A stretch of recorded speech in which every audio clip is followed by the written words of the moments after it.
Hello, Facebook friends. I wanted to share with you something super exciting that is coming up with Lynne Franks with the What Women Want conference.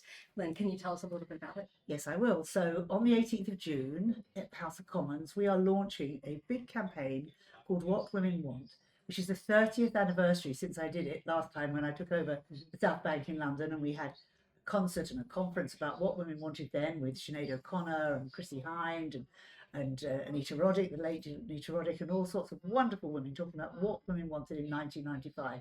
Now we're in 30 years on, 25, we're looking again right across the country, just as a start, and hopefully going global, about that question of what women want. We want to know the answers and we want to amplify those answers because I believe that women are not listened to, that we don't have a voice out there. Women that I work with, which are many, many, also feel unheard and unseen. And this is going to give an opportunity, literally, for millions of women to start talking about what they want for themselves, what they want for their community, their family, and what they want for the world. Because we know, as you know only too well, what the world needs right now for women is not, it needs to shift. It absolutely does. And, right now, because of the work that I do in terms of activism, I'm aware of so many different things globally. A lot of people don't realize how, the work with Viktor Orban rolled women's rights back in Hungary from the all the way back to the 1960s, how that was announced as a success that is they're attempting to replicate in the United States right now. Things like the SAVE Act that are making it so that if a woman's current legal name is not the same as what her legal name was when she was born, she won't be able to vote. We're seeing a mass exodus of scientists that are women from the EPA, from NASA, from the CDC, et cetera, that basically are being told to purge their data and they're being removed from office because they're women. We're seeing this same kind of rhetoric being talked about in other countries and being spread around the world. And I don't think enough women realize that their rights are really, really under threat right now. Not only that, it's bad for society because women's contributions mean so much, especially to the environment, to the elderly, Science, to children. technology, to children and caring. Yeah, all of this. Yeah. And in the United States alone right now, they have just recently nixed the research that is done on drugs, what the ramifications are on women's bodies. Instead of just researching, they're only researching men's and not women's bodies. How many years does it take to get to that point? Exactly. They're cutting that off. So what your work right now is so vital and relevant to people. Yeah. I would love for people to also know a little bit about your history with SEED and what you've done with Africa and other places in the UK. So 25 years ago, I wrote a book called The SEED Handbook.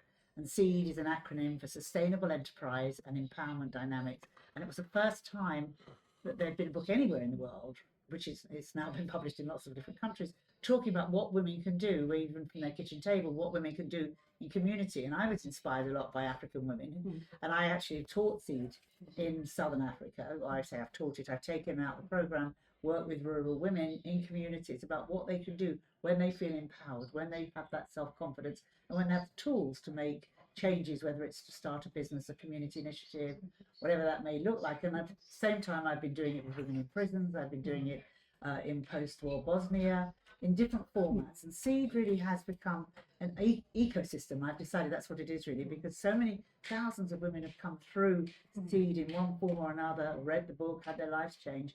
But it is an ecosystem where women can come together and support each other, hear each other's stories, and teach and mentor each other.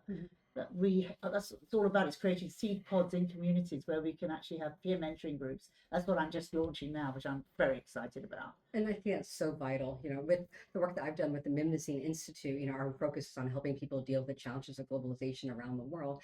And so I've seen work that is being done with our chapter in Asia, with our chapter, in Mexico and the United States and here in the UK. And I'm so grateful to Baroness Cindy Verma, to Lord Andrew Stone, to Donna Amadei, to so many other people, Kid Waya, who voted for the UK chapter to be in support of what women want, because, the broad implications of what you're doing is truly planting a seed that can be incredibly impactful.